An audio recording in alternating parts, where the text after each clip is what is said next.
Welcome to Homemade.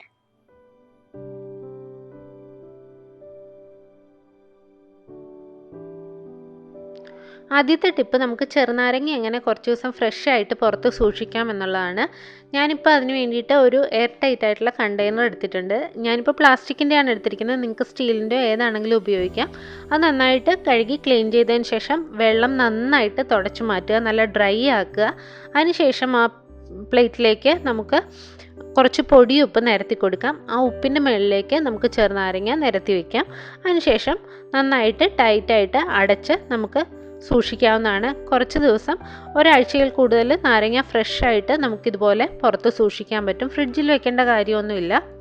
പ്രത്യേകം ശ്രദ്ധിക്കേണ്ട കാര്യം, പാത്രത്തിനുള്ളിൽ വെള്ളം ഉണ്ടാകാൻ പാടില്ല, നനവ് ഒട്ടും ഉണ്ടാകാൻ പാടില്ല. അപ്പോൾ നമുക്ക് ഇങ്ങനെ ചെയ്താൽ ചെറുനാരങ്ങ കൂടുതൽ ദിവസം ഫ്രഷ് ആയിട്ട് സൂക്ഷിക്കാൻ സാധിക്കും.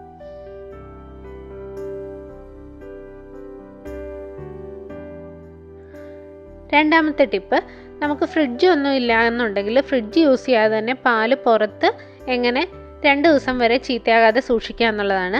അതിന് വേണ്ടിയിട്ട് ഒരു നല്ല ക്ലീൻ ആയിട്ടുള്ള മൺപാത്രം എടുക്കുക. നല്ല ക്ലീൻ ആയിരിക്കണം. അതിനകത്ത് തലേ ദിവസത്തെ പാലിൻ്റെ അംശങ്ങളോ ഒന്നും ഉണ്ടാകാൻ പാടില്ല. പൂപ്പലോ അങ്ങനെയുള്ള ഒരു കാര്യങ്ങളും ഉണ്ടാകരുത്. നല്ല ക്ലീൻ ആയിട്ട് കഴുകി വൃത്തിയാക്കി ഉണക്കിയ ഒരു മൺപാത്രത്തിലേക്ക് തിളപ്പിച്ചാറിച്ച പാല് നമുക്ക് അതിനകത്തേക്ക് ഒഴിച്ച്, മണ്ണിൻ്റെ പാത്രത്തിൻ്റെ മൂടി തന്നെ ഉണ്ടെങ്കിൽ അത് തന്നെ വെച്ച് മൂടുക, അല്ലെങ്കിൽ വേറെ സ്റ്റീൽ പാത്രം ആയാലും കുഴപ്പമില്ല. അതിനുശേഷം മൂടി വയ്ക്കുക. നമുക്ക് 2 ദിവസം വരെ പാല് നല്ല ഫ്രഷ് ആയിട്ട് ഇരിക്കുന്നതാണ്. പാത്രം ക്ലീൻ ആയിരിക്കാൻ പ്രത്യേകം ശ്രദ്ധിക്കുക.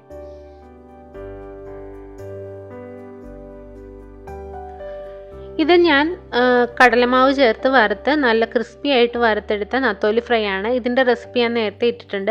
ഇങ്ങനെയുള്ള ചെറിയ മീൻ വറുത്തത്, അല്ലെങ്കിൽ നല്ല ക്രിസ്പി ആയിട്ട് വറുത്തത്, അല്ലെങ്കിൽ കൊണ്ടാട്ടം മുളക്, നമ്മൾ പാവയ്ക്ക കൊണ്ടാട്ടമൊക്കെ ഉണ്ടാക്കി കഴിഞ്ഞാൽ അത് വറുത്ത് കഴിഞ്ഞാൽ നല്ല ക്രിസ്പി ആയിട്ട് തന്നെ ഇരിക്കാനായിട്ട് എന്താ ചെയ്യേണ്ടതെന്ന് വെച്ച് കഴിഞ്ഞാൽ, ഇതുപോലുള്ള എയർ ടൈറ്റ് ആയിട്ടുള്ള കണ്ടെയ്നറിലാക്കുക. വറുത്തതിന് ശേഷം അതിൻ്റെ ചൂട് നന്നായിട്ട് മാറി, അധികം തണുത്തു പോകരുത്. അതിന് മുന്നേ തന്നെ നല്ല ക്രിസ്പി ആയിട്ടിരിക്കുന്ന സമയത്ത് തന്നെ ചൂട് മാറിയതിന് ശേഷം എയർ ടൈറ്റ് ആയിട്ടുള്ള പാത്രത്തിലാക്കി നമുക്ക് ഫ്രിഡ്ജിൽ സൂക്ഷിക്കാം.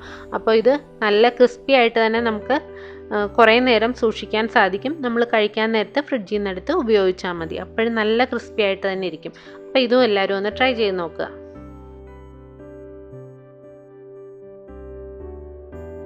ഇനി അടുത്ത ടിപ്പ്, കുമ്പളങ്ങ. നമ്മൾ ഒരു കുമ്പളങ്ങയൊക്കെ നമ്മുടെ വീട്ടിലുണ്ടായി കഴിഞ്ഞാൽ അത് മുറിച്ചെടുത്താൽ അതിൻ്റെ പകുതിയൊക്കെ നമുക്ക് മിച്ചം വരും. ഒരു 1-2 ദിവസം കറി വെച്ച് കഴിഞ്ഞാൽ പിന്നെ അത് പുറത്ത് വെച്ചിരുന്നു കഴിഞ്ഞാൽ ചീത്തയായിപ്പോൾ. ഫ്രിഡ്ജിൽ വെച്ചാലും അത് ചീത്തയാകാനുള്ള ഒരു ടെൻഡൻസി ഉണ്ട്. അപ്പം അങ്ങനെ വരാതിരിക്കാൻ നമുക്ക് എന്താ ചെയ്യേണ്ടതെന്ന് നോക്കാം.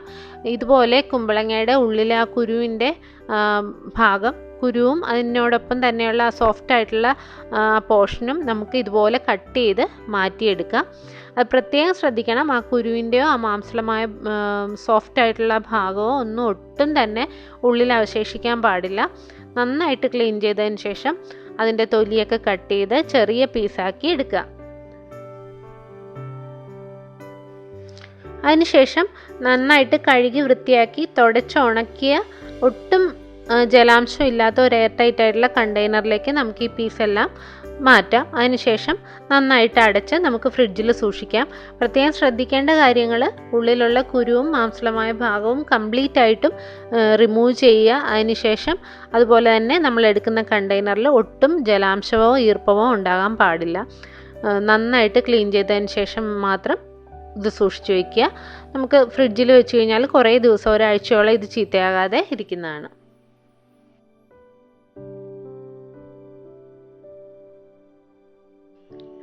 ഇനി ചീര നമ്മൾ കറി വയ്ക്കാൻ നേരത്ത് ശ്രദ്ധിക്കേണ്ട കാര്യങ്ങൾ എന്തൊക്കെയാണെന്ന് നോക്കാം. ചീര എപ്പോഴും വേരോടെ പിഴുതെടുക്കാതിരിക്കാൻ ശ്രദ്ധിക്കുക. വേരിൻ്റെ തൊട്ട് മുകളിലുള്ള തണ്ടിൻ്റെ പോർഷൻ ഒരു 2-3 ഇഞ്ച് വിട്ടതിന് ശേഷം അതിന് തൊട്ട് മുകളിൽ വെച്ച് ഇതുപോലെ കട്ട് ചെയ്തെടുക്കുക. അപ്പോൾ പുതിയ പുതിയ ഇലകൾ നമ്മൾ ആ വേരിൻ്റെ മുകളിലുള്ള തണ്ടിൽ നിന്നും പൊട്ടിക്കൊളുത്ത് വരുന്നത് കാണാം.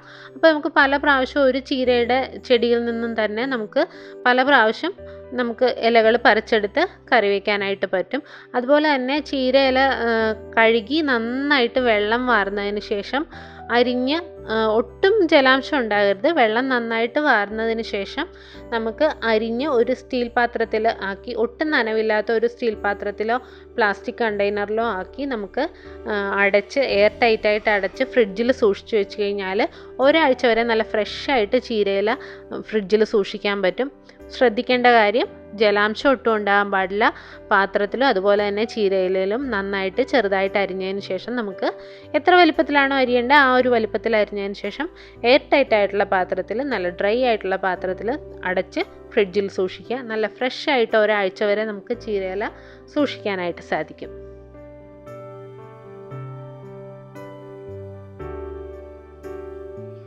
ഇനി നമ്മൾ മുട്ടക്കറിയും മുട്ട ബിരിയാണിയൊക്കെ വെക്കുന്ന സമയത്ത് മുട്ട കറക്റ്റായിട്ട് നമ്മൾ കട്ട് ചെയ്തെടുക്കാനായിട്ട് ചിലപ്പോൾ പാടുപെടാറുണ്ട്. അതുപോലെ മുട്ടയുടെ ഉള്ളിലുള്ള മഞ്ഞ പോർഷൻ നമ്മൾ കട്ട് ചെയ്യുമ്പോഴേക്കും കത്തിയിലൊക്കെ ഒട്ടിപ്പിടിച്ച് വിട്ടു പോരുന്നതായിട്ട് നമുക്ക് തോന്നാറുണ്ട്. അങ്ങനെയുള്ള സമയത്ത് നമുക്ക് ഒന്നെങ്കിൽ ഒരു നൂല് വെച്ച് കട്ട് ചെയ്യാം. നൂല് വെച്ച് കട്ട് ചെയ്താലും കറക്റ്റ് ഷേപ്പ് കിട്ടാനായിട്ട് പാടാണ്.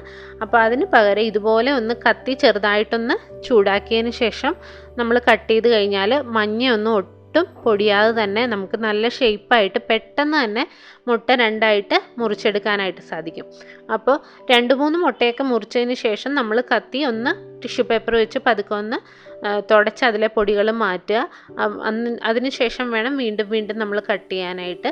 കൈ പൊള്ളാതെ സൂക്ഷിക്കുക. പക്ഷെ നല്ല എളുപ്പമാണ്. ഇങ്ങനെയാണ് ഞാൻ എപ്പോഴും മുട്ട കട്ട് ചെയ്യാറുള്ളത്. രണ്ടായിട്ട് മുറിക്കാൻ നേരത്ത് ചെറുതായിട്ടൊന്ന് കത്തി ചൂടാക്കിയതിന് ശേഷം മുറിച്ചെടുക്കുക. ഇനി വഴുതനങ്ങ മുറിക്കുന്ന സമയത്ത് ശ്രദ്ധിക്കേണ്ട കാര്യം, നമ്മൾ വഴുതനങ്ങയുടെ കറയൊക്കെ ചില വഴുതനങ്ങയ്ക്ക് ഒരു പൊള്ളൽ പോലെ നമുക്ക് തോന്നാറുണ്ട്. കഴിക്കുമ്പോൾ ഒരു കറയുണ്ടാവും. അപ്പോൾ അങ്ങനെയുള്ള വഴുതനങ്ങയുടെ കറയെല്ലാം പോകാനും അതുപോലെ തന്നെ വഴുതനങ്ങയുടെ കളറൊന്നും നഷ്ടപ്പെടാതെ കറുത്ത് പോകാതെ നമുക്ക് ഇരിക്കാനും വേണ്ടിയിട്ടുള്ള ടിപ്പാണ്. നമ്മൾ വഴുതനങ്ങ മുറിക്കുന്നതിന് മുന്നായിട്ട് ഒരു പാത്രത്തിൽ കുറച്ച് വെള്ളം എടുക്കുക. അതിനകത്തേക്ക് ഒന്നെങ്കിൽ നമുക്ക് കുറച്ച് ഉപ്പിട്ട് കൊടുക്കാം, അതല്ലെന്നുണ്ടെങ്കിൽ അരമുറി നാരങ്ങ പിഴിഞ്ഞു കൊടുക്കാം. ഇതിലേതെങ്കിലും ഒന്ന് ചെയ്താൽ മതി. രണ്ടും കൂടെ ചെയ്യേണ്ട കാര്യമില്ല. ഏതെങ്കിലും ഒരു കാര്യം നിങ്ങൾ ചെയ്യുക. ഒന്നെങ്കിൽ ഉപ്പിട്ട് കൊടുക്കുക, അതല്ലെങ്കിൽ അരമുറി നാരങ്ങ പിഴിഞ്ഞു കൊടുക്കുക. അതിനുശേഷം ആ വെള്ളത്തിലേക്ക് നമുക്ക് വഴുതനങ്ങ മുറിച്ചിട്ട് കൊടുക്കാം. അപ്പോൾ ആ വഴുതനങ്ങയുടെ കളറൊന്നും നഷ്ടപ്പെടാതെ നല്ല വെളുത്ത് തന്നെ ഇരിക്കുകയും ചെയ്യും. ഈ ഒട്ടും അങ്ങോട്ട് പൊള്ളലോ കറയോ ഒന്നും നമുക്ക് ഫീൽ ചെയ്യില്ല. അപ്പോൾ ഇതിനകത്തേക്ക് വഴുതനങ്ങ മുറിച്ചിട്ട് കൊടുക്കുക. ഒരു 10-15 മിനിറ്റ് നേരം ആ വെള്ളത്തിൽ വഴുതനങ്ങ ഇട്ടേക്കുക, സോക്ക് ചെയ്ത് വെക്കുക. അതിനുശേഷം നന്നായിട്ട് 2 പ്രാവശ്യം വെള്ളം മാറി കഴുകി എടുക്കുക. അപ്പോൾ നല്ല ഫ്രഷ് ആയിട്ട് തന്നെ വഴുതനങ്ങ ഇരിക്കുന്നതാണ്. അപ്പോൾ എല്ലാവരും അതൊന്ന് ട്രൈ ചെയ്ത് നോക്കുക. നമ്മൾ സാധാരണ വെറുതെ വെള്ളത്തിലിട്ട് വയ്ക്കുക ചെയ്യുന്നത്. അതിനകത്തേക്ക് ഇതുപോലെ ഉപ്പോ അല്ലെങ്കിൽ നാരങ്ങ നീരോ ചേർത്ത് കൊടുക്കുക. നന്നായിട്ട് കഴുകിയിട്ട് വേണം വീണ്ടും എടുക്കാനായിട്ട്. ഈ വെള്ളം കഴുകി കളഞ്ഞതിന് ശേഷം 1-2 പ്രാവശ്യം കൂടെ വെള്ളം ഒഴിച്ച് കഴുകിയിട്ട് എടുക്കുക.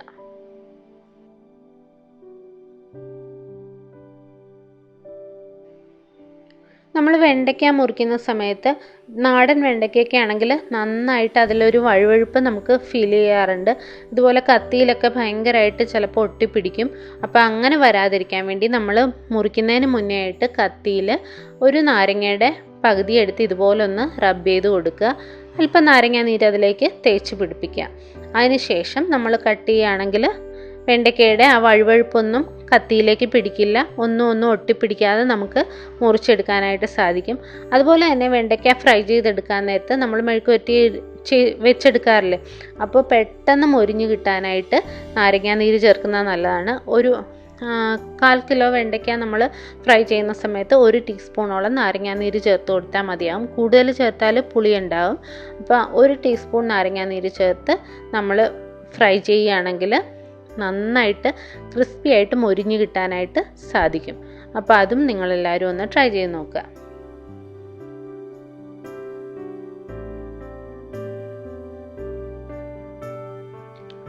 നമ്മൾ സാമ്പാറിന് വേണ്ടി പരിപ്പ് വേവിക്കുന്ന സമയത്ത്, സാമ്പാറിനാണെങ്കിലും അതേസമയം പരിപ്പ് കറി ഉണ്ടാക്കാൻ നേരത്താണെങ്കിലും നമ്മൾ പരിപ്പ് വേവിക്കാൻ നേരത്ത് ആ വെള്ളത്തിലേക്ക് 1 സ്പൂൺ എണ്ണ ചേർത്ത് കൊടുക്കുക. വെളിച്ചെണ്ണ അല്ലെങ്കിൽ എന്ത് ഓയിലാണെങ്കിലും കുഴപ്പമില്ല.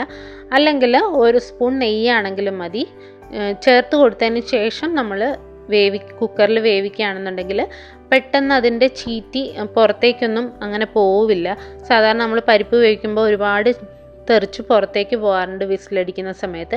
അങ്ങനെ പോകാതിരിക്കാനായിട്ട് ഇങ്ങനെ ചെയ്യുന്നത് നല്ലതാണ്. കറിക്ക് നല്ല ടേസ്റ്റും ഉണ്ടാവും. അപ്പോൾ എല്ലാവരും ഒന്നതും കൂടെ ട്രൈ ചെയ്ത് നോക്കുക.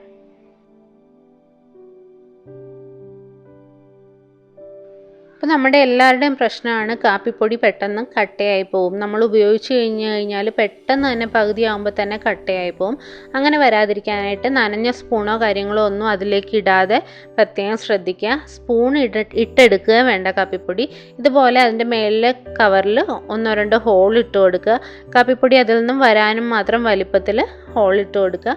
അതിൽ നിന്ന് നമുക്ക് സ്പൂണിലേക്ക് ഇതുപോലെ കുറേശ്ശെയായിട്ട് തട്ടി കാപ്പിപ്പൊടി സ്പൂണിലേക്ക് ഇട്ടതിന് ശേഷം നമുക്ക് കാപ്പിയിലേക്ക് ചേർത്ത് കൊടുക്കാം. അതിനുശേഷം ആവശ്യം കഴിഞ്ഞാൽ നല്ല എയർ ടൈറ്റ് ആയിട്ട് തന്നെ കാപ്പിപ്പൊടിയുടെ ടിന്ന് അടച്ച് നമുക്ക് ഫ്രിഡ്ജിൽ സൂക്ഷിക്കാം. ഫ്രിഡ്ജിൽ സൂക്ഷിച്ച് കഴിഞ്ഞാൽ കാപ്പിപ്പൊടി വളരെ നാൾ കേടാവാതെ കട്ടിയാകാതെ നമുക്ക് സൂക്ഷിക്കാനായിട്ട് സാധിക്കും. 10 പൊടിക്കൈകളും നിങ്ങൾക്ക് ഇഷ്ടമായി എന്ന് കരുതുന്നു. എല്ലാവരും ട്രൈ ചെയ്ത് നോക്കുക. ഇഷ്ടപ്പെട്ടാൽ ലൈക്ക് ചെയ്യാനും സബ്സ്ക്രൈബ് ചെയ്യാനും കമൻറ്റ് ചെയ്യാനും ഷെയർ ചെയ്യാനും മറക്കരുത്. പുതിയ വീഡിയോസുമായി നമുക്ക് വീണ്ടും കാണാം. Thank you.